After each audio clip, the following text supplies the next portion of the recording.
Anna. Anna the bolt cutter. Anna the bolt cutter. Hi guys, hi guys. In the footage, you are the most important people in my life. I see you. Let's share this one here. Share to a page, share to a group. No. Time go. Share to a group. Guys, how's you doing?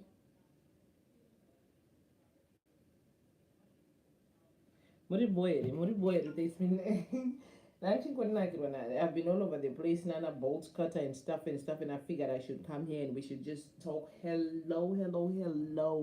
Shades and I. Pacha magugu, yes. What's happening in Africa? Really say.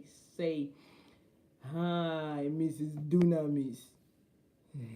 Is it funny? Yeah, it is funny. Guys, Muribo. Muri boy uyai kani vashoma tingotambawo hedu mbichana been all over the place chingonzwawo zvedu zvana dunamis. This is the dunamis story. Uyai, what's your happening in Africa? What's happening in Africa? Ndepi, what's your real name? What's your real name? Hi guys, Muri boy, how you doing? How you doing? Who is here to panapa? So guys, until you know, it's been quite a nice eventful week. Normally I like to just stand around and wait.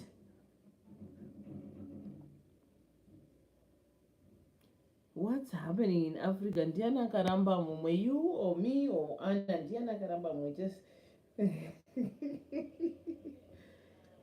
guys, face young is like one day, so I'm dealing with the little dance. What's happening in Africa? Who broke your heart, Sha? Oh, sorry. Anna Wakaramba Muni. Look at what's happening in Africa. He's not so happy. Yans Wakandiramba. What's happening? Wakaramba say, how did that happen? Brenda Mtendi. Hi, Miss Brenda Mushimwe. So, guys, Tangachi Tendera, you know, can you hear me loud and clear? When I face young was gone and nothing to the moon, which I end and went to look at my face. I got my hair like a Zurwa so guys, and you know, we've been all over the place with the bolt cutter story. Honestly, let's just get straight to it. The bolt cutter story. She bolt cutter. I mean, what do you think about the bolt cutter situation? You put a bolt cutter napa. But she do that one Zivano. At first, Ivano rapa sana and the next minute, listen to this. Apasiri popandu kutomboda. Pandi.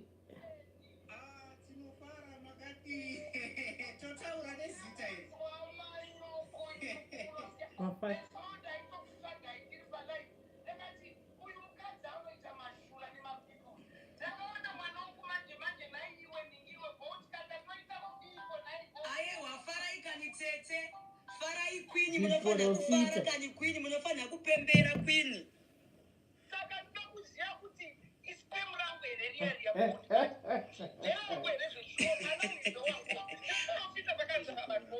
muda kuprofitwa pakazara vanhu ipo pane naita zvesikret ipo parikuwasviti ndofunga vanhu vakateerera regeti bachangoprofita zvedu handitika profita podcast handiti mozoki isusu tiri bolt cutter bobojani spanya nyodya dzimwe simba handiti ende panosvika bolt cutter harinyengerere kana kuswerotenderera rinongoita straight to the point handiti kwini spemu nderenyu kwini iyo ndio inonzi sikarudzi renyu handidi kukufadzai kana kukutendererai kana kukuitai sei handitika but nyange dai mukada kuenda kuma-DNA nhasi nechiprofita chandakupai nhasi ipo pano handitika kuma-DNA makungoenda kuzonokonfirma on the medical side handiti ndezvechokwadi spemu nderenyu kwini tatelicious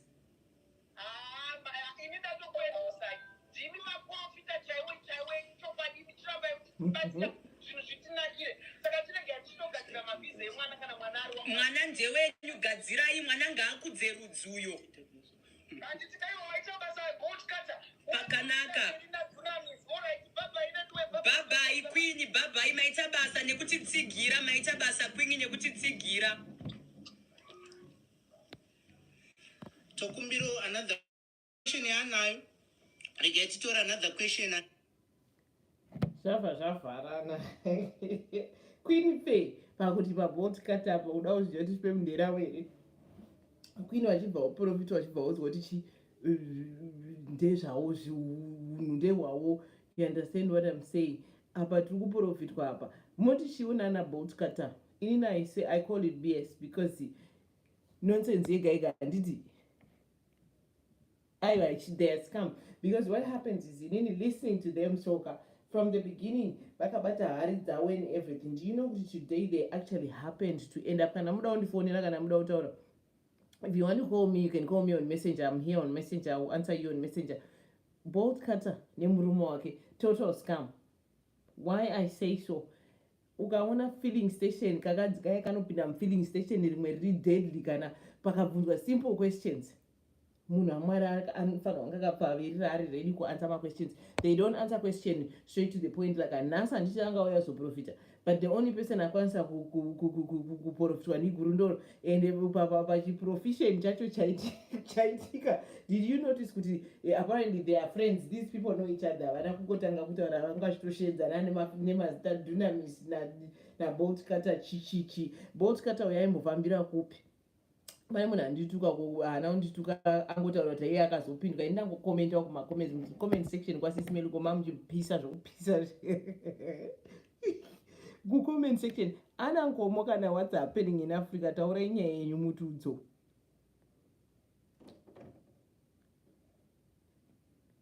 Tell me what you think in comments about bolt cutter. Bolt cutter is a vese vari tuma scam. Inini ndatozorasika like literally I got lost completely when they started talking going for months kunonzi kwaJoshua TB Joshua. What was that about really? Apa and vakauya vachitaura kuti vanhu havangoti vatendi vanonamatira. The next minute she gets into a filling station. I remember the other day takatanga kuzwa nezvema E-class akapangwa panzapo nditone mininda wangu ndakatomubika chichichichi. Those things really happen in Christianity zvokuti you go and talk about kupwanyira munombiya. They are actually, I think vari kumisinterpret Bible completely because zvavanotaura zvazva it's just a matter of kungotisira bhaibheri redu and go and get mabhonzo tikande mabhonzo tobva tangoziva kuti amuun'anga feya vazondinakidza vakwakuki uko vazoenda kwakuki uko kwavasvika vakambodamburwa vakata foni. It looks like vakaconfrontwa stereki vakabvunzwa mibvunzo too much vanogopa ubva vadibva rova pasi ndenada kufona vanogopa ubva watiza manje saka they talked too much kunhingiri inoko sita tichitamba mucomment section inokuti isusu hatibudi mucomment section kana tichifira kuti pari challenge kupinda chaikuti hatisingapindi because tada kuprofit kwauka ndabvunza mudzi yakawandisa mucomment section but you could barely get an answer. Apapo vanonzi aDunamis vanga vakangogara pasaidi vakadai so vanozongosimudzwawo musoro kana vanzi saka kurova kuti vakatogadzirwa wakaiswa muboxi but who just sits there and tells their husband kuti ndakatokubikawo kuti uite wangu for good. Ana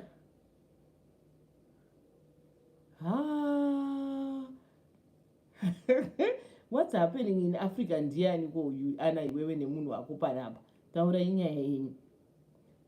Inini, I was fine the whole time. Well, I wasn't fine the whole time. I've always believed maZimbabweans, why is it munofanira kuningirina kurohwa mari, munongoda kungorohwa mari, you do the most to just get your money out. Apa tine tichitamburira futi mari yacho. This was another case similar. Vakasiyana here vana.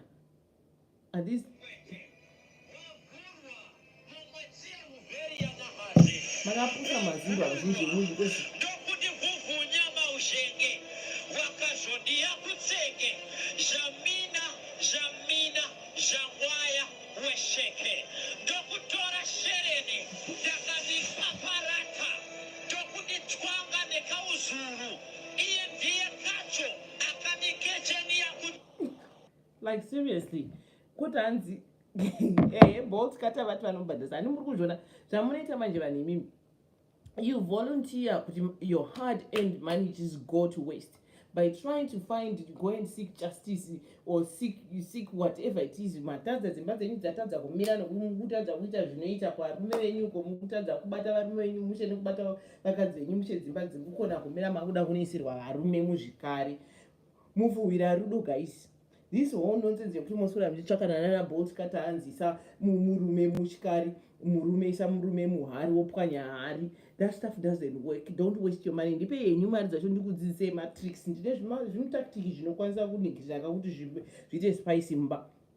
Handizoziva hangu pakuti unomuchengeta sei, but ndozviziva kuti akanakirwa chete unotoswera wabo. Hi guys, I'm sorry. It's violate. Yes, Kim Damba. CC Wills. Boltcutter vati vanobhadharisa. Eventually, the first time I came there, hanzi hatibhadharisi, she wasn't charging. At first havabhadharisi vaiti amenoti zvainzi chini, ndakatanga kuvaonawo like last week iyo. Vandazovaona futi vari kwasisi medu uko ndikati tiende zvetinoprofita. Handiti takanga tanzi dzimba chaidzo dzinotomira tikanga taendako. The next thing, nhasi vapinda mufilling station. Ndati mai vaya kakarekawo vaihura chete. Mai vaya kakarekawo vaihura chete vasati kutendoka kwakazoitika pavakuda kubatira chikristu, whatever that nonsense is mudenga. Because apparently filling station, she only answers my questions are serious. Pakabvunzwa nyaya dzemari, she gets filling station, filling station. And vakanga vamufilling stations so nodai apa kaboltcutter kanonzi kasvika kadunamis ainge akadai ziso achiverenga makomenti anzi isusu hatisikuverenga makomenti. Funny enough is like most of the time kana show yacho yapera meno ndisisakwanise kukomenta kuningirira kudzokorudza ndichiona ndinoenda kuona zvimakiripi zvidiki diki ameno pamwe isusu tofarisa mumakomment section. Next time chisivuzi kana pavaitwa live dzakadaro ndisungeiwo muromo nemaoko please, ndirege kukomenta because ndichapedzisira ndapwanywa muchikari. Ndichapedzisira ndakandwa muchikari because who sits there honestly with their husband sitting here and talking about wangu ndakatomubika ndine ringi ndakazodidini. Murume haabikirwe izvozvo. Tambai chikapa, itai zvikapa pamubhedha, kufambai makashama mudzimba mwenyu. Ndo mushonga iwoyo, ndo mvura yekunikira yekugadzisa varume. Haikona kuswera muchitsvakana nemabhotoro, murume haaiswi mubhotoro. Because the thing of it is, the moment yauri kuda kumuita izvozvo iwo brain dzako ndo dziri kuudza kuti wabika munhu. Unozochida here kudanana nechidhumu kwamumba chiri kungoteedzera madziro. Vazhinji venyu you have lost your faith to the point yekuti you don't even believe in yourself enough. You have to go kuna mai dunamis kuti muisirwe varume mumuzvikari mupwanyirwe. If she can do it, why can't you practice it yourself? Because at most it's your faith that gets you to believe kuti zvauri kuita zviri kuita ende zvinokufambira. Mangamona mukadzi uyoya akangwarisa mukadzi uyoya. Vanhu vaya vakaenda kunoromba kwaJoshua, kwaTB Joshua, wakaenda kunoromba kwaTB Joshua, makuya makudzidziswa uroi makuti anzi ye pwere tiri kubikirwa varume. First kana asisa kude murume wacho let him go. Kana asisa kude murume wacho just let them go. Why do you have to force a man into being in a relationship with you that he doesn't want anymore? Because the moment you are going to look for a concoction to keep him in a certain position, that totally means you're out of it. You need to love yourself enough to not try to make a person that doesn't care about you love you.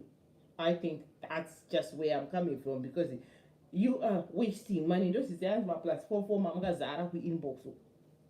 Hands my plus 44 mamukazara ku inbox ku nezero phone yakabva yangoti ziti busy tipa live tichitry kunzwa.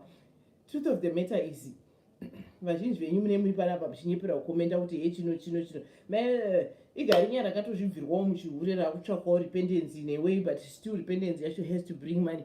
I'm just ndiri kutongotaura hwangu zviri kungobudawo mumuromo mangu. Handambobvira ndasangana navo kubhawa zvandandambotaura ndanyora makomezi ndikati fesi iyi ndichiri kuizivai, ndanichingotaurisawo hwangu semunhu achiya nemuromo wake wakarebesa. Otherwise vanotogona kunge ari munhu, asi vaivaiva rinenge tsotsi chairo chairo riyari, tsotsi chairo chairo rakangowanirwawo nyasha rikawana. Muchapedzerwa vakafanana nemakadzi okuti 1 ala 2 whatever they call it, zvezvavanenge vachikukandirai makadzi muchibvisiswa mari muchiroheswa mari. People, use your brain. You cannot make someone love you because vazopedza vagumbuka stereki tavabata mucomment section, vazopedzera vataura kuti endai kuzvemweya zvenyu, endai kuchristianity kwenyu, isusu ada kusungirwa murume. Literally she confessed kuti pretty much ing'anga after vapedza mamonths vari kwaTB Joshua. Kunomboitwei normally those people vanoenda kumusora muchinorombeswa muchipiwa mweya yetsvina yamunozoya makuda kuti batira oil dzered nembiya, all that stuff. Bible rako munhu ndomweya, zvimwe zvese zvamene ikoko. Because how can you say kuti hanzi ndiri munamati when you can get into filling station, start telling people kuti kana muda ndikauya pari kuitika zvemashawi ndoita zvemashawi, ndikasvikawo pari kuitika zveuroi ndoita zveuroi, pakanga pari kuitikawo zvechechi ndoita zvechechi. Who are you really? Muri ani naani? baba dhuna mutunana kwanza ani anonzi dhumanisi, baba uya vanzi kwanza vanonzi ani dhumanisi nani rakangoitawo chidzoi futi zidhunamisi racho. Like literally what kind of a husband just sits there and watches this woman is in charge? Like ukangotarisa maziso kudai ubva utonota pane chimurume chiripo chinotofambawo zvacho chakapfeka mukadzi. She's a very smart. Takapusa manje I don't think we get it. Hold on, mwana wangu ari kufona. Isusu ndisi takapusa takavata nezamo mukanwa. Imba yako yatadza yafela 3 times. Hi baby, I'm on a live video. What's up? Of course you are. Which ones am I supposed to get? Which one, honey? What is that? It's the thingies for the stove. Burner cover set. I need to see the stove first. Well, I think any of them, they've got one has a big one and a smaller one. It's supposed to be a set. Yeah, either one is fine. I think get the black ones because then they don't get dirty real quick. Yeah. Okay. Yeah. All right, thanks. I love you. I'll talk to you later. Bye-bye. Bye. The thing about it is, what was I saying? Sorry, this child of mine needed help. Hanzi makadii dunamis. Ukangoona ini pambozopindawo gururonda bandaziva kuti kunze kuti hakuna kuchidi kumira mushe because apparently vamwe vese vanga vachirambirwa kuprofitwa paonline, then gurundoro dzichibva dzapinda kuti atachibva apinda zvikanzaiwa queen. So imagine kuti totoswera tisi tiri kwaqueen kuti tiona queen achindota hake palife, tazopedza kuti hakunodita hakunoprofitwa kuti hakunzi hanzi ndoda kukuisira inhingirini muchikare. Inini handida hangu. Ini sisi Wills ndikukumbirawo ana mukandiona ndaenda mumalive ikoko ndikukumbirawo mundisunge maoko because ndotaipa kana ndataipa zvandoda manje ndichapesa ndaiswa chimuhari ndikaomeswa mutezo nenyaya yangu yepamuromo nekuti it just does a lot of this stuff doesn't even make sense. Zvakafanana netimu rekwanhingirini nikedaka kanonzani boltcutter boltcutter nadunamis mukuzvona majokes acho they just keep going and isusu tiri kusekerera because I think we love this dramatic world and that's why we are getting fooled into zvakafanana neava vanenge vachiudzwa zvekuti hanzi ukutsotsonya nekutsotsonya ava vananhingirini wedu vanonzani wedu mufesi wemuneighborhood mangu kanonzani akakari South Africa kaita stakaka what's his name again, that one akakaskinny guy, what's his name? Prophet Java. We just literally we see it and we just choose to ignore it and we choose to go. Most of the time I go pay the money issue as was speaking mariza pay ku inbox go kuseri kwana dumanisi kwana dunamis na chifata kanunza kakeda ka boltcutter dunamis na chifata vapedza mari dzevanhu kuningirinu aenda pakukapa akabvunzwa. The thing is she can't even answer questions with a straight face. She gets real angry real quick and starts being defensive. First avabhadharise vanhu hanza yeye handibhadharise hatizodidini, the next minute filling station fair. Zvinoita kana uri munhu wamwari soka hazvizodi kuita zvefilling station because ukapinda filling station isusu ana lamunesi tichipai mucomment section Sorry guys, musoro wangu wakaita kunge chikara. Zvakaita zvakangoita kunge chiro. Isusu tiri mucomment section tichitaura zvatinoda. Tiri mucomment section iri retired hero uya kubva mumaclub nekupi bhanonga uchidhinamisi chake chakabva tinacho hamba isusu titese tivhure chechi yekuvaka mbiya. Izvozvi zvitotaura kuno kunofunga torina supplier wembiya idzi dzanotovaka mbiya dzanayo. Hakuna kana mbiya dzinopwanya ipopaipa. Muri kuratidzwa video 1 mese imimi hanzi video tipera. How do you know that video was done for somebody else? It's probably a couple of recorded videos that you need to believe in yourselves before you just put your faith in somebody, some total stranger's hands. Believe in your own self first and be able to understand that life yako iri maoko mako. You don't have to pay for faith and grace. Inini chaiye mutadzi Loveness, inini chaiye kana zvandimonya, anditsvagi muprofita ina, anditsvagi n'anga kuti ndinamatire. I pray for thyself. Because munamato wangu inini ndikaenda fair pamberi paMwari ndega ndakazvishamira kuti Mwari ndauya kwamuri, I get more blessings than that. And the fact that some other human being, yes, my prophets are ariko, but believe me, there's so many false prophets. This life is so now full of false prophets to the point yekuti muchakaura zvenyu munoudza kusotsonywa kwedini nokuti mwedzi wapera, it's time to do anzani java anti munomunzwa achitaura ende. Literally the guy is making a joke of the word of God where he's speaking to people who don't understand English, who don't understand Shona. And when they don't understand Shona, he is prophesying to them and they are here and actually agreeing to this nonsense that this guy is saying, which I feel like is very unfair because honestly, it is making a whole joke of the covenant. Zvokuti kana neniwo Loveness ndikakanda kuona kuti neniwo Loveness mutadzi vatadzi ndakuona kuti this is a real joke, then you can understand kuti it's an actual joke. Because honestly fam, upenyu hwedu, you hold your own fate.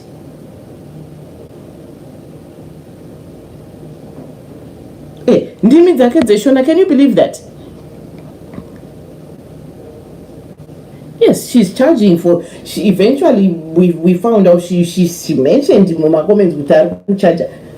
And the question is, why can't she just answer questions? And baba vaya vanenge vakangogara dhuna mutuna vaya vakangogara pasaidi vacho vanoita zvokunzwa pekutaura, havangoeri kana vataura vasina kunzwa pekutaura. Saka dhuna mutuna kutotungamirwawo nezimwe yaro vakanotora kwaTB Joshua ravari kubatsirana kudi kuita zvavari kuita. That do not honestly just starts to look like she put animals. She says everything, like literally he doesn't speak until in my best way maona yekupwanyambia ndo vesi raura vakabatwa muBhaibheri rekupwanyambia kuti muunderstand kuti why does she break pots, breaking covenants. The truth of the matter is, if she can, everyone that goes there ndikaendawo ndichitaura kuti murume wanhingi ndiri kumuda, tinotofanirwa kumupwanyira mbiya murume atenda. So it's like they are not there to heal people, they just there to make money based on whatever. Ukaenda uchidaunorumbiswa ucharomba nekuti you are going there for what you're going for. And these are people, but I'm sure the truth of the matter is Bible chairo riri rega iri rinokwata kukomborera zve oiri inei nekuzopwanyira nahari mashiripite ngozi chaiwo. Honestly, ngatitaurira chokwadi, mashiripite ngozi chaiwo. Because in all honesty, uchida kuzvinamatira, you can pray for yourself and you are able to do. Ndiani ari kuda kuringirira? Who wants to come live with me? Who wants to come live here? Who wants to come with me here? Who wants to talk to me? No, the truth is very well, makapusa mazimba, makapusa vazhinji, makapusa mukurowa mari, kana murume asisakude hakude, itai chikapa, gezai, gerwai kumashure, zvaanoda. Find out what your man likes and that is the way to keep your house intact. Unogona kumisa mbodhoro uchiswera netsvina usingageze mukanwa, usingashave, usingaiti say, you are not going to keep that man around. Because kana angozwa chidzoi mumba chaangoswera chikuteerera pasina urume waari kuita mumba, iwe ndiwo baba wapfeka mabhurugwa, zvinokubetsere chii makambukanyira mbiya? And the truth is, zvimwe zvinhu zvamuchabataka, always remember kuti the things you do can always come back to you. Because ana mai ava pane vamwe vanhanzi ndakanzwa nyaya yekuti pana vamwe mbuya vaiti ukanga waenda kwavari kudharadhara vokujambisa kamuti wosvika wokuti jamba kamuti aka ndikugadzire zvandikugadzirira wopiwa mhiko dzako dzaunopiwa wajambiswa kamuti. Hanzi vamwe vakajambiswa tumiti two vakaromba handiti vaenda kudzimba manje. Zvinhu zviya zvakuvanetsa manje zvavakanga vapiwa zvokugadzira varume nekudidini vakudzokera manje. Mbuya vaya eventually mbuya vaya apparently vaijambiswa tumiti tudiki then pakuzodzokera manje miti iya yazooma zimiti kudai. Saka hanzi the only way you could reverse this nonsense muri kuona kuti zvinhu zvese zvine zvimushonga mukati kana usingakwanisi kunamatirwa mvura chaiyo kana kuzvinama ini mboza kuti dzimwe nguva ndozvinamatira ndega mvura yangu ndotobhiliva kuti yatokomborerwa ine ndikageza nayo ichandikomborera mvura iyoyo ichandichenesera zvinhu zvangu. Vaidzokera hanzi vakazodzokera kumba kwambuya vaya manje vakuda kuti zvinhu zviriveswe. Mbuya vaya vakati muti uya wakajamba uya. Wow. Okay, are we back on? So once they would go back, when they go back adzokera chitamba back vanhu we zvamuri kunobatana nazvo muchiswera muchisungirwa vanhu mumazita. It's actually very scary because until you heard them talking about kuti hanzi tongotora picture yako munhu toisa tosunga todidi mapictures. It's very scary to actually know the things that people can now do, because you know kuti picture yemunhu pa internet apa is just a matter of pushing that picture and you save it and it becomes yours. But I'm telling you guys, how I keep my men is a whole different story. And even I use my theories and I'm there so. There is a way you could tame Murumako, there is a way of taming your men. Just love him unconditionally. There is several ways of loving. Gladys, Ella, what's your name on? Call up a messenger, Gladys. Yes, call on messenger. What happens is let's talk about women at the most, because that's what I hear at most. Do this to your men. The truth is, you don't like to communicate about it. My behaviors is this. Hello. How are you? I'm good. Taura yenyu nezvana mudhuna mutuma vatanga tichiswera timaisana nava. Nyamukutaura iri chokwadi. Munhu wemukadzi hakuna kwekuti unoenda kunopfugama pane umwe wemukadzi ane mba yake kuti akugadzirire imba yako. Zvinofamba sei izvozvo? Dzidza kupfugama nemabvi ako aya semunhu wemukadzi uchigadzirisa imba yako. Dzidza kugeza magezero anoita girlfriend yemurume wako, kana wakambona girlfriend yemurume wako, kana wakambona murume wako achichiva umwe mukadzi. Ita zvanga zvakaita mukadzi iyeye. I think vakadzi amuiti atite maproblems akawanda. Maproblems ari kukonzwa nekuti vakadzi tikaita mwana one mumba tinenge tarelax ndadzika midzi, but no, wakaita mwana one ndopanotanga, I think ndopanotanga life ipapo. Life begins then, yes. Kutozvikwikwidzwa kuti aone kuti hausati wapera zvawaive uri musikana ndizvo zvauchingori chete, kwete kubva washayiwa self love. Hanzi zvide iwe usati wadiwa neumwe munhu, zvese zvinokunakira. And you true. Problem inoitika, am I right kuti vakadzi vazhinji when it comes to this nyaya dzevarume kazhinji kacho mukadzi anoita hasha dzekuzonotsvaka mushonga, kazhinji kacho mukadzi anenge abata kuti kune umwe musikana ariko. Inini I always say, master, kana watoona kuti murume wako anyenga, tsvagana nehure iroro find out kuti chii chiri kuitwa nehure iroro chikuita kuti murume wako aende ikoko every day, and start doing the same thing instead of trying to go and fight him, fight her. Because I'm just a young mother. I'm still young, but I have a child. Pamba panda igara paive paine couple. Vaitokanzo not van avakura. Mukadzi wachoni, she was reckless ne body yake. Akangoita imwe body isina kana direction. So murume akanzi murume aita girlfriend, ende girlfriend aita zvainzi ndini. Chinzi mimi murume wangu ari kukutarisa zvandisiri kufarira, so akatanga kundisendera mameseji ndiri kubasa. Mukadzi wacho, he wafunga kuparadza imba yangu. So ndakangoti zvamuri kutaura handisi kuzviziva, kozi inini murume wacho anga asina kundinyenga. Ndichibva ndati madha, kana makangwara imimika, just do something chandinoita inini chamunoona kunge ndo chinofarirwa nemurume wenyu. Kana muchiona kunge madhresero andinoita ndo anofarirwa nemurume wenyu, dress like that. Akatraya kuzviita sisuru. Ndakakuudzai kuti ezvinezvava naproblem vanotondifonera vese nemurume wacho kuti wakaita hako basa, imba yedu yakadzokera back to normal. Mukadzi wangu zvaakanga aita vana 3 akaona kunge adzika midzi stereki, but zvisiri izvozvo. Kana kutambawo nemurume zvakanaka-nakawo zvekuti zvamaisimboita kudhara panga pasisina kungoti ndadzika midzi. Vakadzi ngatidzidzei kuva neself love, ende kuzvida usati wadiwa neumwe munhu kwakakosha zvisingamboita. It's very true. Handiri kureva izvozvo zvakutaura kuti hanzi neighbor yakanga yakufunga kuti iwo watora murume wayo, iwewo uri kuzvigezerwa kuita zvauri kuita, wakutovengerwa chi. No problem zhinji yatiri kuita vakadzi tiri kuenda kunotsvaka, because the moment you think you go somewhere kuti upiwe something chekudyisa murume tsvina, mudyise chidzoto chekuku, mudyise this that, kudyisa murume yako tsvina, it just literally means iwo uri tsvina iyoyo, because if you can feed him that, how much do you love him?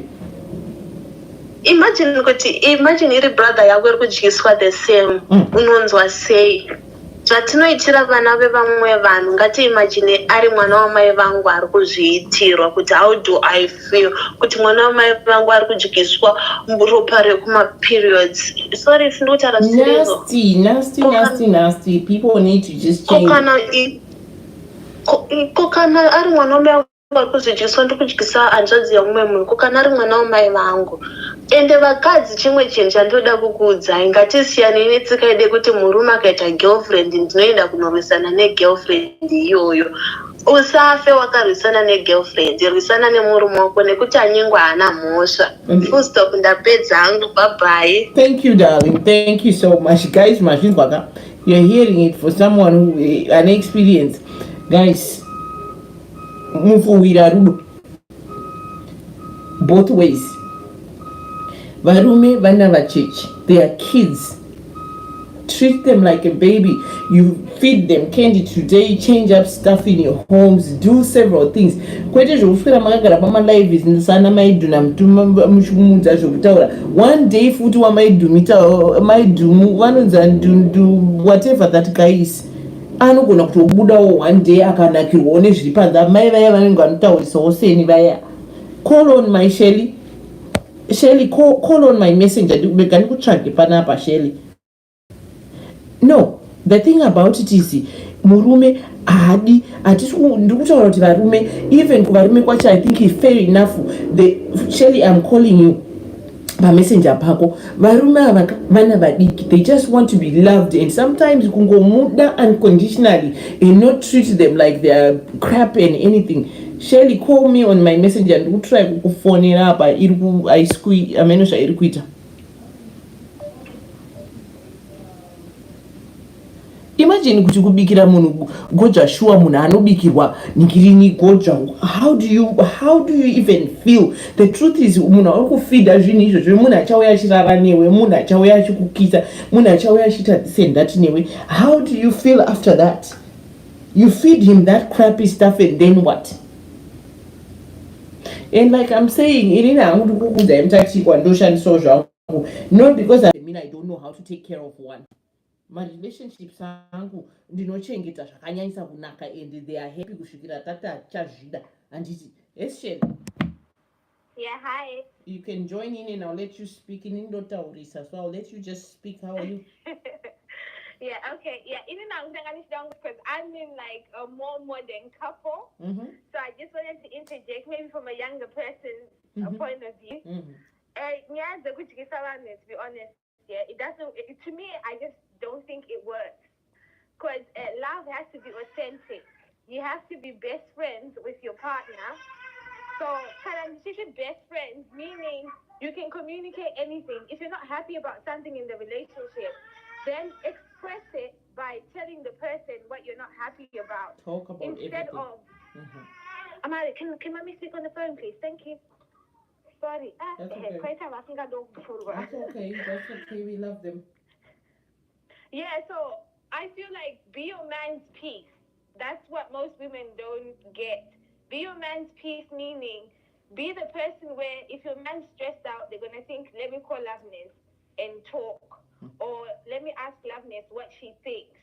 So therefore, you're like a team. I personally, at the moment, I don't even work, but I'm the one who runs the funds in the house. I don't need any chimuti or mvura or dombo from anyone. Tell them again. But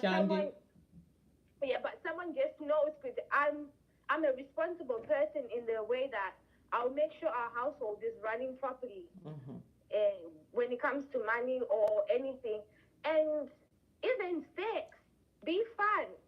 Yes. You know, don't be a bore. Don't be every time you're waiting especially there. Sex to bed. Of course, someone is gonna think, my Instagram slay queen wakateka. You know? So mushonga munu uli in your own power. Because what women don't understand is sometimes what might work for your relationship, Loveness, is not the same thing that's gonna work for mine. Because people are individuals. So maybe iwe unogona une mrume anenge achidamukadza nokwanisa kumuchallenja or anenge ari a bit more opinionated. Then maybe Inina might have a husband who wants someone that is submissive, who wants someone who's just probably gonna listen. So maybe nindikapa advice yangu. It's not what's gonna work for you. So munu iwe as a person, you study your partner because don't know another person can't really tell you about a relationship or how to run it. And then who wants to love you couldn't you or Harry or do you know what I mean? I know. Unongochisonzwa sei wakararo chizoti munhu uyu ndofana kumuboilisa mbhodhoro or whatever the hell they're doing. Isn't it nice just knowing kuti munhu wako anokuda akakutarisa anotofila kuti chimunhu changu ichi. I don't know. Is there desperation yekuti people want kuramba vachinzi vari in a union here or what is it exactly? Because shakana zvaramba, move on. To be honest, it's not the end of the world. People forget kuti takazvarwa tisina varume ava vanhu vatikazosangana navo later on in life. Right. So if you manage to survive to get to where you are, usina murume in your life, I don't think you're gonna die when that man walks out of your life. And another thing, let me be quick so that no, that's all right. You speak. Women who are financially not stable or who don't have income, normally they're the ones who resort and whatnot. The reason they do that is because they're scared of suffering. And they're scared because they don't have any other means. So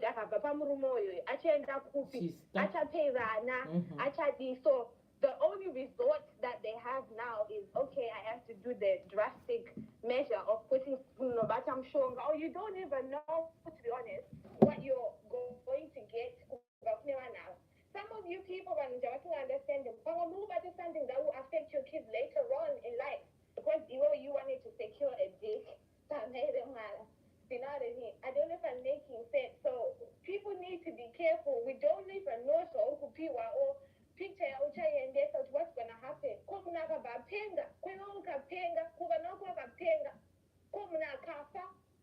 You know? Not even that. The fact here, Shelly, if you go and have to find love in that matter, the fact is when you met this guy or this woman, did you have to go somewhere in order for you to meet this person that you are with? Makes you believe kuti kumisira chibonzo kana dombo kana kumisa kumupisa mpepa kana umpukanya mumbia kuchaita kuti udiwe stereki. Exactly. I don't know what's really going on with people, and it seems like this is becoming sort of normal. So people actually talk in public. Before, normally people you wouldn't blatantly say it, but it seems like it's something that's becoming normal, which is quite a shame. You know, and no one wants love you could you sound airtime. No, to be honest, no one wants that. Yeah, so I think as a person you have to look within yourself with to do these drastic measures. Yes. That's what I think. Okay, darling. All right, and thank you so much for your contribution. You are the best. Thank you. Hi, my name. Kanjan. Hold on. Kuinjalo. Muri right. Ndikutokuona kakuti wanga uri kunhamo ndiri palive payoutube apa ngapa.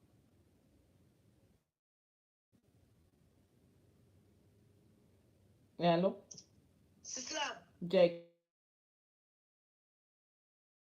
Andikuona ndipataura chete uri kuiziva here nyaya yachana boltcutter vari kuisa vari kupwanyira vanhu mbiya kuti varume vaite mushe nekuzoita hanzi kunonzi kubreaka whatever they are breaking zviri kuningirira saka we are just we break mheno chirungu chacho vanoda kusunga murume wako kana kumudzosa kumba ambotorwa hanzi toisa muhari she became very emotional on a live video and started saying kuti akaenda kwaTB Joshua tikagara for months tichibhadhara mabills saka tinobhadharisa zvatoita zvacho kana uda zvekuitirwa zvekwamwari mwari woenda wononamatirwa kusuddenly things just change. So we are just saying, how does this thing work? Why do you need to go through that kuti udiwe nemurume?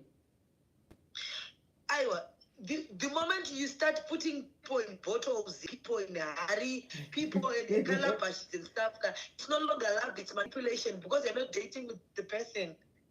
Urikutodheta bhotoro wakudheta bhotoro nehari wakudheta mbiya yako yayapwanyiwa hausi uro here. Let's just be real honestly.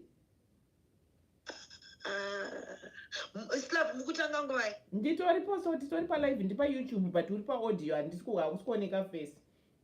Ita zvauri kuita wozondifonera. Okay, sweetie, tokubata. Bye.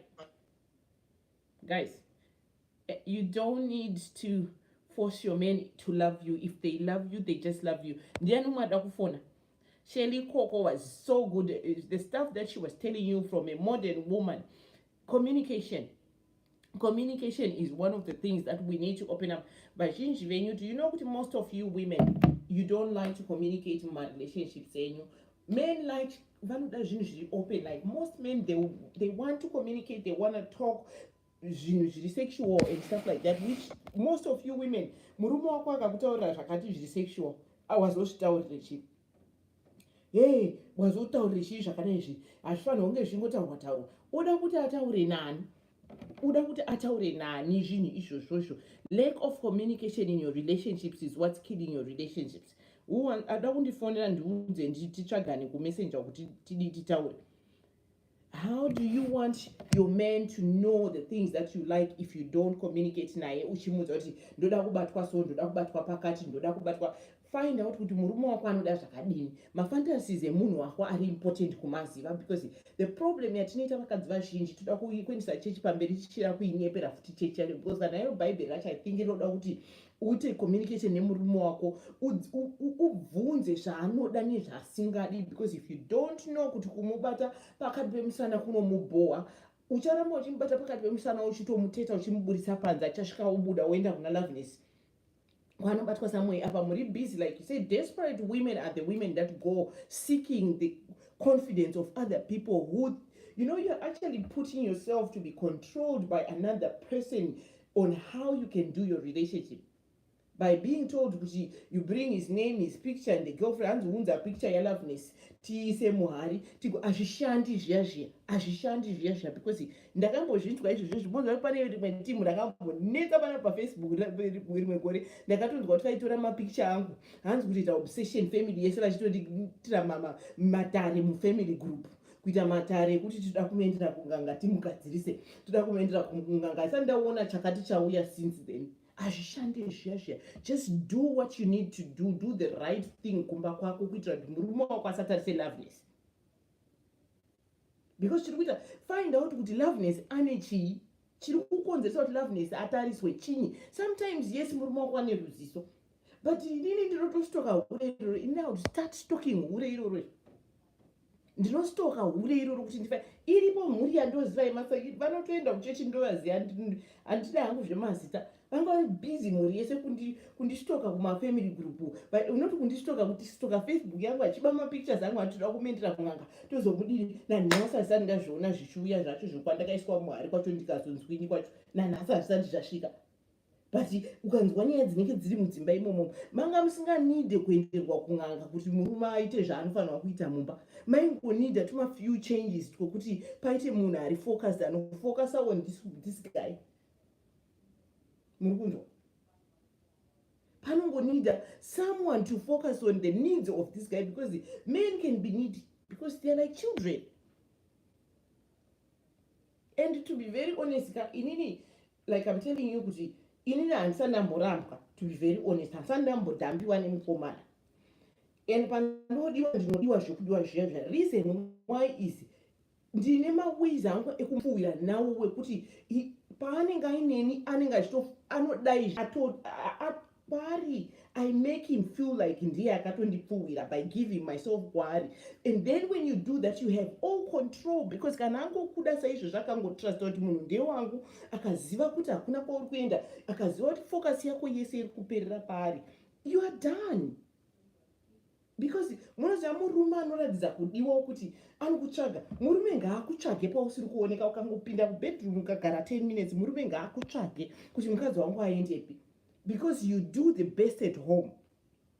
Vakadzi venyu munonoita zvakanaka kuchechuku munonoitisa ana dunamisi mabiribodi ndiwo amunoitira ana dunamisi muri back and forth amo munomininika pamberi pemapasta munomininika kumachechuku kudzimba kwenyu hamuna kana chipenyu chamuri kuita murume ari kutsvairiswa mumba murume ndiye ari kubikiswa yes he can cook for you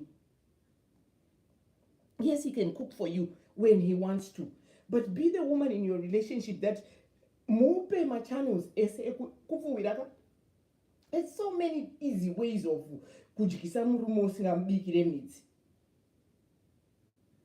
ini ndotokudza kuti ini marelationships angu ndototaura ndisati tatanga anything ndokutaura kuti I'm very addictive ukangoita mistake chete watodyira and handibate mishonga asandambobatira munhu mushonga inini but asana amborambwa nemurume kwese kwandakarambwa ndichiri kudiwa ende ichokwadi ichocho kwese akona kuti kwese kwandakarambwa kwese kwandakaramba ndichiri kudiwa kana ari pano uda kutaura kuti akandiramba panapa ngaauya azvitaure panapa kwese kwandakabva inini ndichiri kudiwa saka kudai zviso hakusi kushaya is sometimes that I'm just opinionated and I make decisions based on what's best for me and the children. Vakadzi vazhinji you want to go out there muchitsvakana netsvina kuva varume kenza nezvimidzi zvamune muchivadyisa kukanganisa maorgans evanhu chekutenga doro muchinakirwa mudzimba menyu. Some of you are just too reserved for nothing.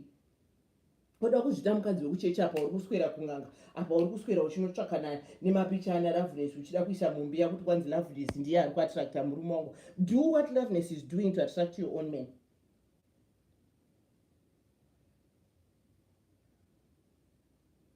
Do what Loveness is doing to get your men to focus on you because ukamona kuti asapane chitoripo pana Loveness ini zvandikutaura kuti ndikaziya urere murume wangu ndinotonitsvaga kuenda kulunch kuti shamwari Elizagarapa tell me uri kuitei kumba kwako iwewe ndigadzirise imba yangu tototaura nawo shamwari rega ndimbotraya kuti ishande usiyewo murume wangu ndione kuti zvangu zvidini zvifayewo because instead of me fighting that woman. The truth is, maure mazhinji, they mastered enough because what happens is you are not best friends. Be a best friend to your own man. When you are best friends with your own man, he's free to talk to you about stuff. But ukada kuti akati ndoda kubatwa pasi pemabhora, ndoda kubatwa so, wakupengereka wabuda furo mukana. Achauya, paanenge achiwira tosudhuma kubva nani na Ana. Asangana na Ana kuti Ana is free to talk. Apa kumba baba vaya anoziva kuti muromo unenge uri upu unobhenda muromo kusvika kunzeve uku nekupopota kana kuti unobhenda muromo kutsama unenge uri mumamudzi unorara wakapfeka zikupijama rinenge hovhorosi kumba uko dhumadhuma naLoveness ari ready zvake kudhiskasa nyaya dzacho idzodzo dzamusiri kuda kudhiskasa baba ivo vanenge vachibuda kuenda kubhawa ikoko kunogara ikoko, even kana vasinganovata nailaveness kwacho vanobuda kuenda kubhawa ikokoko. Imi muri bhizi kumba muri kugaya, muri kuita kuplota dende rekuti ndozoenda kwana mai bolt cutter mai bolt cutter dai vatorino maproblems because dai zvinhu zvavo zviri kuvafaira sereki vasiri kuswera pamalive vachitsvaka mari yekuda kubira vanhu mari nenyaya yekuti hanzokubikira ivarume. Ini ndinotonzwa kunyara ndichiona munhu achiuya kutaura kuti pretty much announcing kuti I can practice witchcraft on your husband. Handiti vamwe varume vanotonyara kana kufamba nevakadzi vavo pamusana pesvina, kushaya time yekugeza vachifunga kubika mupoto. That is so sad. Like literally this is really sad. It's sad kuti, well, I'm so glad kuti show Sis Mary has literally put a lot of things to light. It's very frightening to actually know the people believe the fact that you can actually think people need to go back to school. The fact that you actually think kuti unokwanisa kuisa munhu mubhodhoro. Pane munhu andakanzwa achinzi aitanzi ndinotosheka bhodhoro racho ndichiita zvandoda kuti it's just newo wakutopengawo. Mentally you have psyched yourself kuti ndikupenga ngandipenge zvangu. You are literally crazy along with this person that decided to make muri kushandiswa kutambiswa bhora remapepa muchinyeperwa kunzi hanzi varume vanozokudai. Murume haagariswe pamba nemushonga, ende kana wagara naye pamba nemushonga kuri wachato uchijoya asi siri murume. Because what do? Tell him when to do everything that you want. Haudiwo panongosimuka wega ungokubata vanhu kuti ari kunzwawo kungonzwawo zemo rekuda kukubata. I think your husband or your man is supposed to be your best friend. I think your man is the person that you're supposed to be able to communicate everything with. Musaone ngori mwedzi unofanira kutaura kuti yani macramps ndanzwa. Muzoe pana vakadzi vasingatombokwanisi kutaura, anongoita mamudzu kana ari kuperiod kuti murume angoziva anogesa kuti mai avatori kuperiod. Those are the things you're supposed to just be able to discuss. Murume wako should be able to talk about anything and everything. He's supposed to be your partner and your best friend, where you're able to talk about all these things that you can. Mukangodzidza kutaura izvozvo, you're good to go. Vazhinji vacho you're just so scared. Not even scared. You're very, I mean, not munozviita holier than thou that haukwanisi kutombofambawo nesheti yakadzikira kudai lanjari chaidzo. Munozoti vangani varume vanofantasiza vanhu kupfeka lanjari mutsipa umu, but mukadzi wakahapa akapfeka lanjari haana kana ane mazinight dress ane mazigauni every time. Mapedza muda kupengera kuti anzi vari kuenderei kwamadla kukugula kunzviko vachinoona vanhu vakapfeka maranjari avo. Izvi ndogara ndakatukwa kuti yechemberi ine vana yakazodini. Muchidaro kudari izvi vari pano vanenge vachiuwa mate nechemberi iyoyo.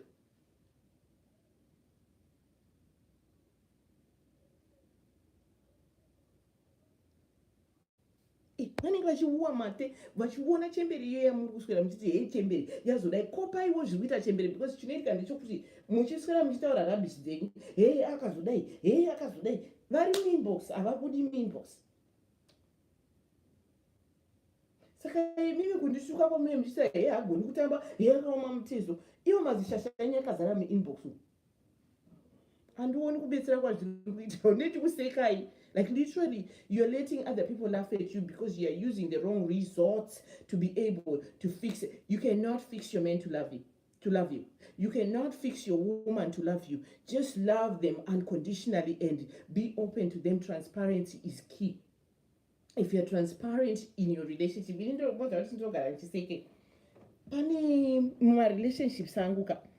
my relationships, I learn kuti as much as you want to say I only have one relationship at a time, data vanhu two at one time. Munhu wangu iye munoziva kuti kazhinji kacho ndinoita sei, ndinozviita open. Phone yangu inenge isina kana password, ndandisendi kana iripo password inenge ichizivikanwa kuti ndi password chi. Tikada kudzokera back tichibvunza vanozviziva izvozvo, password free. And kwanei ndiri kwese kwese I report myself. And it's not kuti ndichitry kunikita. I'm doing, it's something that's normal to me. Then when you do that, iyewo achagaya kuti munhu uyu kwese kwaari ndoziva kwaari. Saka inini ndikazinge ndakuda kuziva kwaari, I don't even need to look, ndinotoziva kuti achanditaura kuti ari pakatete, kuti azombogaya kuti munhu mupe maprivileges acho iwayo ese kuti look, I'm open, ndiri wako inini. Hakusi kuti ndidherere, but I'm yours and I'm transparency is key. Life relationship inenge inooneka through this glass kudai is the best relationship ever. My secrets anonetsa.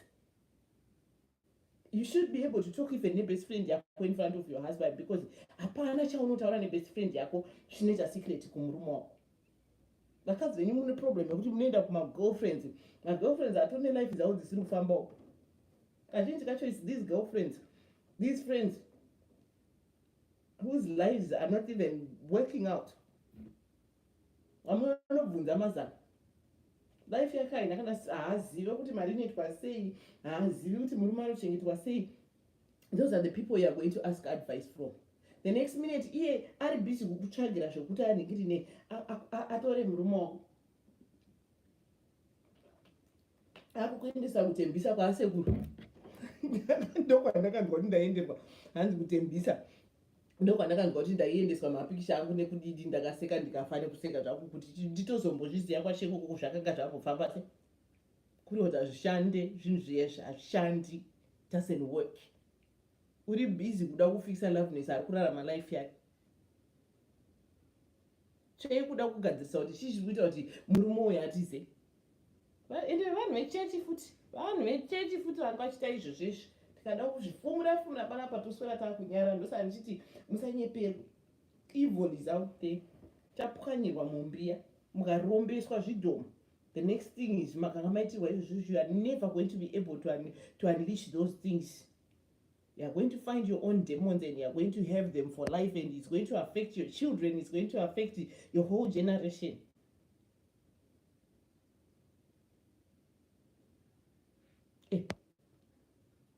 Yeah, it's going to affect your whole generation. Problem, women, when they become married, they let go and become boring. Inini murume wangu anotopinda busy neactivity. They just don't budget. There is always something that we are doing together.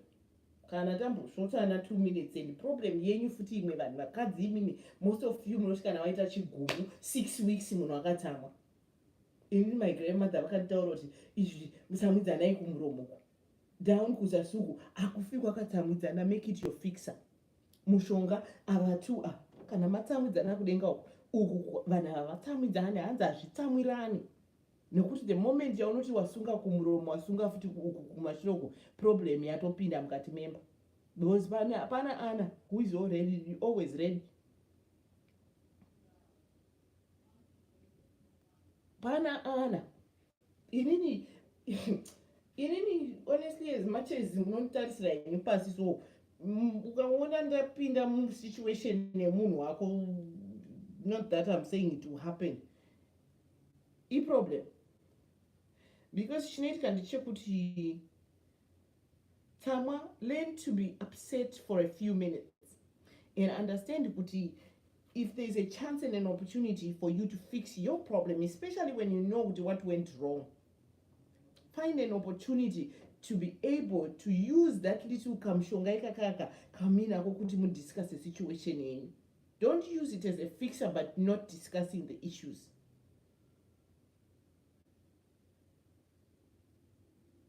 Kusangana kwetu apa kune chekuita nezvinotaurika kumuromo. Use that moment kubva wataura kuti baby wandikanya apa ndarwadziwa. Because the moment you go wakasunga uku kunotaitenawo kama muscles, zvinova muscles akatanga kusungira uku akazinga akwira kukwese uku, ma heart muscles anodairiro and everything, you have a problem. Day 1, day 2, day 3 makatsamwirana musikutaudzana mumba. Day 4 murume yabva decide kuti after work ndichambonomira zvangu papablo apo. Day 5 abva amira papablo, ana kanenge kari mupablo kakamirira zvako. Handi mukumona ana ari kutaura kuti sex gives me life.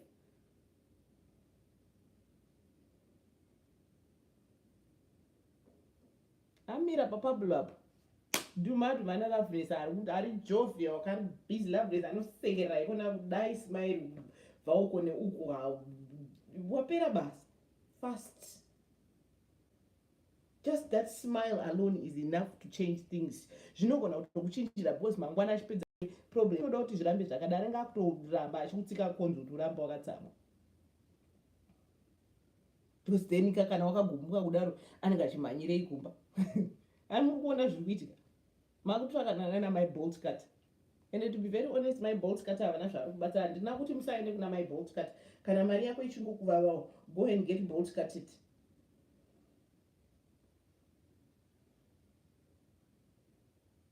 But stop acting like you can tame a man to love you. Love yourself first, then you can figure out how you can make this man love you. True. Dzidzaiwo kuna mai vane dzimba mbiri, two failed marriages. Huh? I know a few things. Hainkosi. Inini handiite argument mubedroom zviya zvokuti anzi wanetsana nemurume muti anzi ngaarare pasofa unonyepa iwe ndinokutora pasofa ipapo ndikakugadzirisa mubedroom unotodzoka chete tikataura. Bolt cut anotobheja kubheja palive kubheja kuti kwanzi ndine ring idzi vanhu I think they are overrated. Some of you I think just don't understand kuti ring can sometimes mean nothing.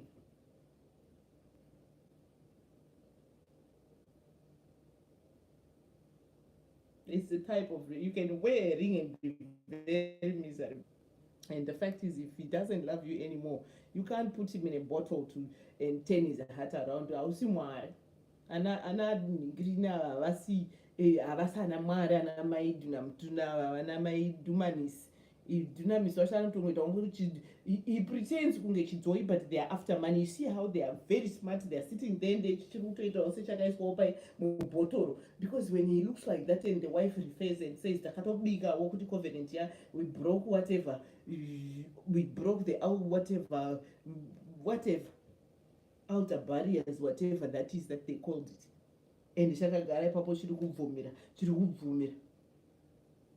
Yes. Because mapedza muchaenda muchifunga kuti icho chakadzoeriswa makutoenda mari iri kupinda mbamo maeclass avo panze nesofa ravo reledhara vakataura zita racho handichazivi hangu ini chirungu chinondipota.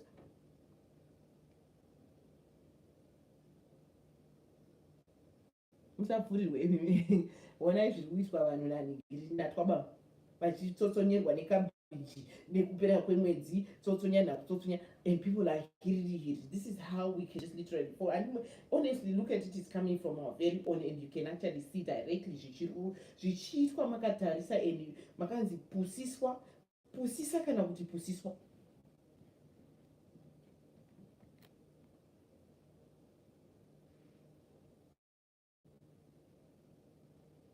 Mukona hanzi ndina misimwe shasha waipa Facebook tongotya idi kuitaura zita taurai kana chinzwe. Let's find out who he is. Guys, don't be too naive. All you need at the most is yourself and your God. Face your God directly. Yes, a third hand is nice to pray with, but you don't need to go paying money to find grace. Salvation is free. Salvation is free. And that is the truth. Most people will save my marriages. If it's a failure, it's just failed. Because papi in Bible pakanzi munonga mjenda mchinda hanzi it's in faith. Where in the Bible does it say kuti hanzi kana murume akunetsa enda unotsvaga midzi yekumutyisa?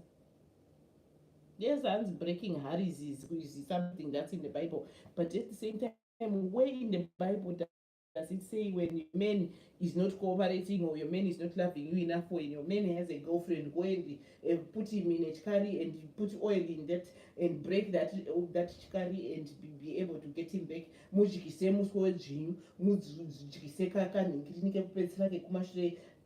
The stuff I hear is so disgusting. Even thinking, honestly, we are practicing witchcraft.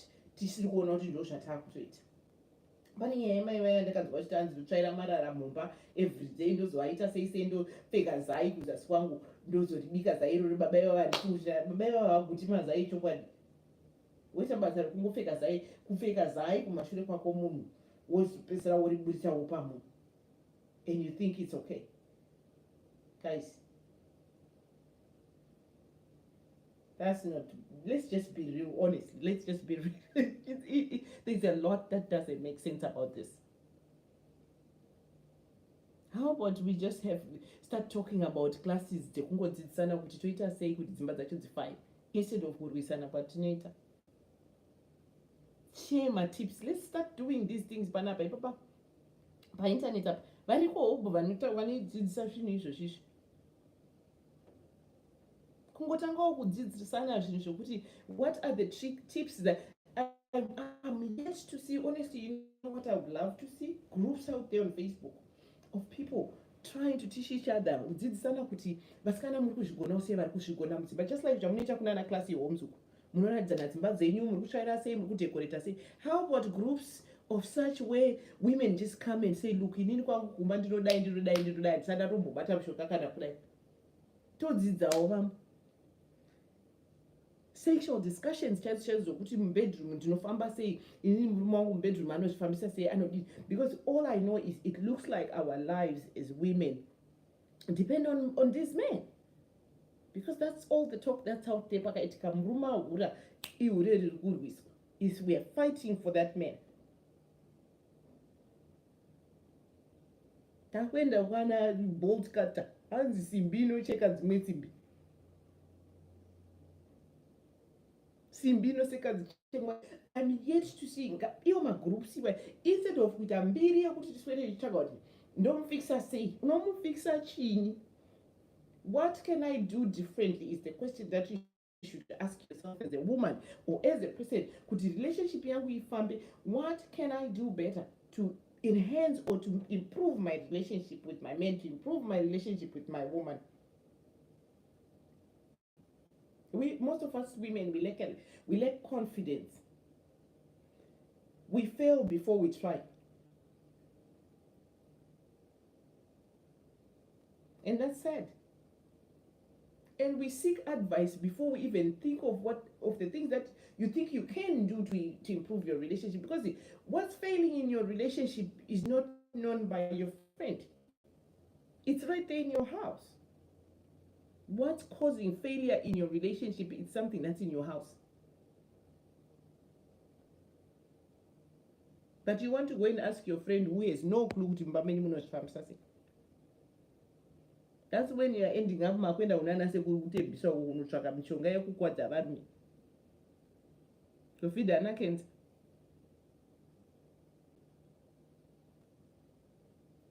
Anyway, I guess I've spoken enough. Rana mai duna misi jitai mega. Do better for yourself. It's very simple.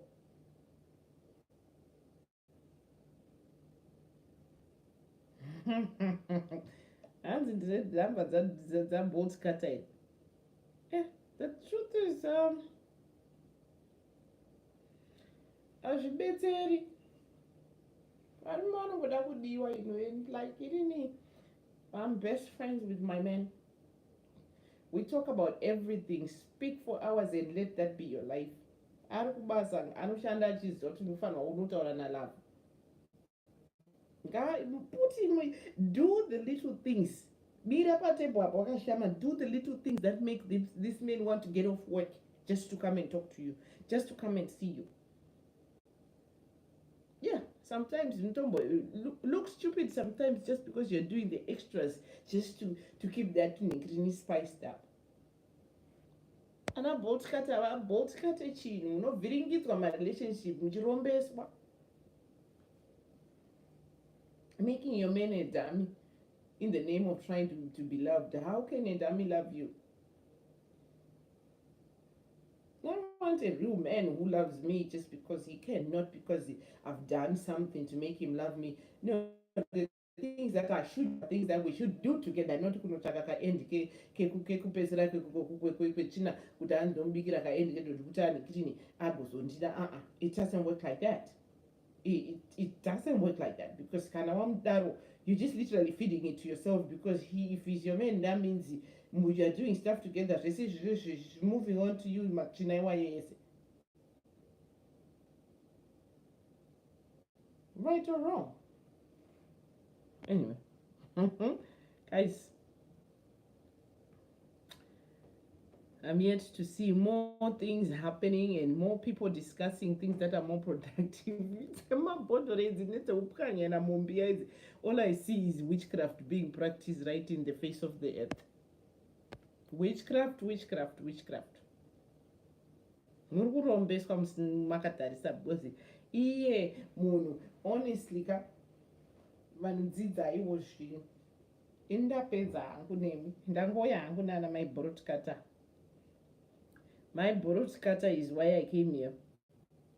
I just couldn't deal anymore. Ndambotry because the thing about it is, guys, and some of this is entertainment. You have to leave it there. Stop it at that. It's entertainment.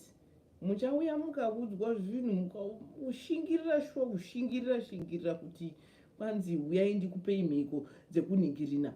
Indonyara ini kuti ndinonyara inini kuti ndiwanikwe ndichitaura zvinhu zvakadaro.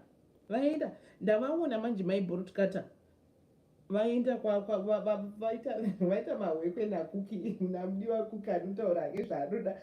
Mudiwa kuki avabvunza zvinhu zvechivanhu chaizvo. She couldn't even answer, and she cuts off the phone.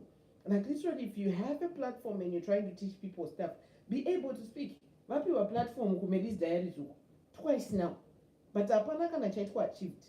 Honestly, zvinovazotaurisa manje kuMary's Diaries abva atanga kuzvifumura from a prophetess to a whatever that they call it, zvavakanoita kwaTB Joshua, to someone hatibhadharisi. Suddenly is filling station ife tinobhadharisa, we muda kuti tiite zvinhu mahara. And I heard a statement that was kind of baffling. Hanzi vazhinji venyimimi munoti vakanga mabatsirwa hamudzokeri munongodzokera. She literally said munodzokera kawani nechipo mofunga kuti the rest of their life mufundisi yari kutye. Why should I go back 1,000,000 times if I come and say thank you once? And the truth is variko vanonamatira haitatenda. Variko vanonamatira ago kunamatira zvinhu zvako zvigokufambira, ende kana zvinhu zvako zvakufambira hauna kuchajwa, you honestly you think back and you go back and you say thank you nechimwe chinhu. Zviriko variko hobo vanhu, spiritual people who pray for you, and because they just prayed for you and blessed you with their hand and whatever it is, water, you kana zvatokufambira unodzokera and say thank you. And kudzoka kwacho musavaone my expectations ekuti kana ndambouya kawani ndichiti thank you makandinamatirawo pandakapfura nepano, I'm supposed to come back every day. Ndopavanotanga kuudzwa nyaya yetithing. Ndainzwa yataurika futi ikoko. Vane ma-e-class avo akapakwa panze. They are very educated people. Then get proper jobs and use your education, infuse your energy into something else that brings you straightforward money. Kwete kubira vanhu mari veduwe. My feelings such a little catcher. Yanga catcher my feelings, like literally she would get in her feelings real quick. I was watching her. The funny pattern that very my comments saying they were not reading comments. I see husband was on the comments like, rice or white on rice. That I could see kuti husband ndipama but comment section mundokubiga izvangu vanhu vemu section makapenga amiti wedzungu zvokumhanya vazhinji zvenyu. I hope hamusiri makazara endai munobirwa mari. Aikona kuzodzoka pano maakuchema. Anga ari kuno kwainzi Clio. When I first came to the United States, there was this ainzi tarot reader ainzi Clio. Asi kanaka vanhu vairohwa mari nemunhu. I think akazosungwa. Zvaingonzifona ndokutaurira life yako. The truth is, most of you, what you don't realize is you go to these people. And I want 1, 2, 3 questions, and there are most things that are most common in the ancestral lives of almost all of us. Mulaife yako muna sekuru vaimbonzi vaidai. Mulaife yako muna mbuya vaimbonzi vaidai. Pacha, and these people master these things. Ndo zvavari kuswera vachiita kwana TB Joshua kwavari kuenda kunogara 3-4 months. there's this person in your life always. Saka iwewe zvauri kuita because uri kuzwa pana chitete pana tete vakatsakatikira mumapurazi nechihuri ndo vaone zita ravo. Uchabvunzwa iwewe kwawaenda kuti pane hama yako, they will literally speak into your head and say hama yako ikunzi yakatsaka, une hama yausingatozivi kana kuti hama yakatsakatika kwakati. Inobva wati the moment you realize most of us don't even wait for these people to prophesy. You start talking wakutotaura nyaya yako ega, baba vangu vakazombonzi vakadai vakazombobata zvakati. You're giving up your own information and then they use that as vokuita kuti ubelieve kuti chi mwe nomwe hakuna kudzinza risina zviriko kumusha kwaro kunombodzi kuna tete vakazodai, kuna baba mukuru vakazodai, kuna sekuru vakazodai. Ndiri kunyepa here. So they make you speak. They are trained to make you speak, and the moment you say 1, 2, 3 words, eventually you are doing your own prophecy. True? You're doing your own prophecy. Wega wakutozvitaurira makusora uchanzi ndaisa munhu mumbia. Ndaisa munhu mumbia. Wasvika murume obviously uchafona pauchafona uchataura kuti zviri kundinetsa imba haina kumira zvakanaka. Obviously problems emudzimba kazhinji kacho akangoda kuti fanane. Murume ahura, murume haasi kuuya nemari kumba, ari kuda mai vake stereka, ari kunyanya kudai. So before you know it's kazhinji kacho you almost always speak your own story to these people. Then they take that and they use it. How about kumbo practice wega zvacho izvozvo zviri kutaurwa ndotora mafuta nembiya ndoisa dini. How about doing it for yourself and just putting your faith in that and say in your hands, God? Don't you think your faith is what will save it? I don't know. Maybe I'm crazy. But in imba yangu haichengetwe nebolt cutter. Hakuna bolt cutter no breaker any. Hakuna machains anosungika zvokuti ndonida bolt cutter. Bolt cutter ndini namwari wangu tiri tu. Go seek some more education on how to love yourself more. The moment you vazhinji venyu motsvaga henyu kudiwa mudzimba menyu, you don't even love yourself and you want somebody else to love you. You don't even love yourself. You don't even have enough power to your own soul and you want kuti umwe munhu akude. Wakunotsvaka bolt cutter wekuti akubrekere hari kuti mwana wamwe mai akude iwe. You don't even love yourself. I think that's a problem. I think that is a problem. Anyway, I have 2 more minutes. Panada kufonera. Musati maenda kunotsvakana nana bolt cutter vaya ndiri kuona sokuti vatozvidonedza nefesi pano nekuti I think a lot of people have figured it out. I think a lot of people have already figured it out. A lot of people I think vatozvifigure out kuti ana bolt cutter vaya bogus stuff. Ena yenyu munopedzerwa mari. Matauro inini vanosora kutsvagana nekuti ndakudza kuti pane chifamily chakambogora rakapera pambera vakapedza nguva richida kundoendera kun'anga chikwarara. I'm like, literally really uda kundoendera kun'anga instead of figuring out your own life. Inini uda kunditsvagira n'anga yekuti ugozodini todoromisa waste of time. Don't go kun'anga to find out how to put love in a position to whatever. No, you go to n'anga and figure out what you should do. How do you cleanse yourself? Usaite jambara winaro without pakonzereseke pamba pako.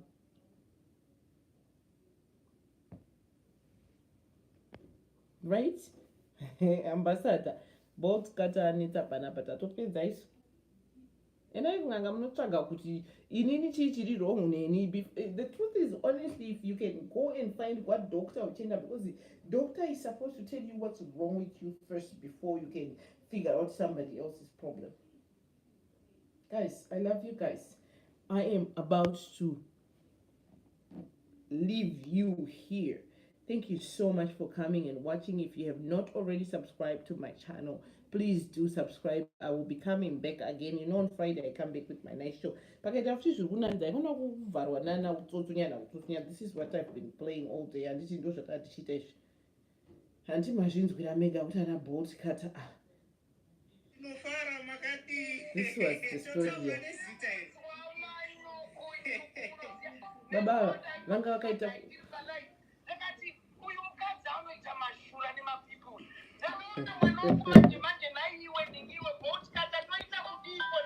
aiwa farai kani tete farai kwini munofana kufara kani kwini munofana kupembera kwini saka ndokuziva kuti ispem rangu area ya podcast nderangu mwana mwizo wangu profita pakazara vanhu podcast muda kuprofitwa pakazara vanhu ipo pane nazita zvesikret ipo para chingosviti ndofunga vanhu vakateerera regeti bachangoprofita zvedu handitika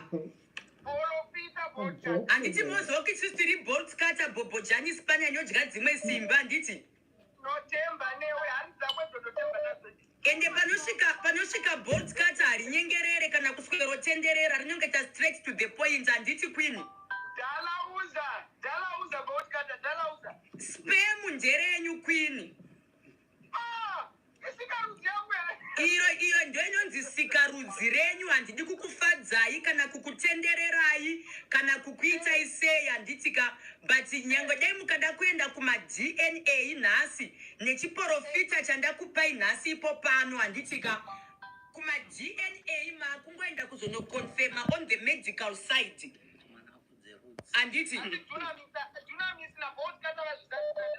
ndezvechokwadi spam nderenyu kwini tatelicious ini ndatokuendosai ndimi maprofita chaiwe chokwadi michiramba yekutibatsira zvinhu zvitinakire saka tirege tichitogadzira mabhiza emwana kana mwana ari mwana ndewenyu gadzirai mwana ngaakudze rudzi uyo handitikaiwo waita basa bolt cutter pakanaka bhabai kwini bhabai maita basa nekutitsigira maita basa kwini nekutitsigira Tokumbiro, another question. And a question vanoita excitement another question. Excitement yacho yabva yaitwa namai ava kutoona kuti apa tiri bolt cutter. Anyway guys, I love you guys so much. Please subscribe to my channel. I will be back with more stuff soon, very soon. I love you guys. I love you guys. I love you guys. Let's continue to gather here soon and listen to more, share my channel and be able to invite your friends. Thank you so much. And Asisi Wills, I see you. Anna, I still see you guys. Thank you so much, Vessel contributor. Cecilia, thank you. Gladys, you are the best. In course, it was nice to have you here.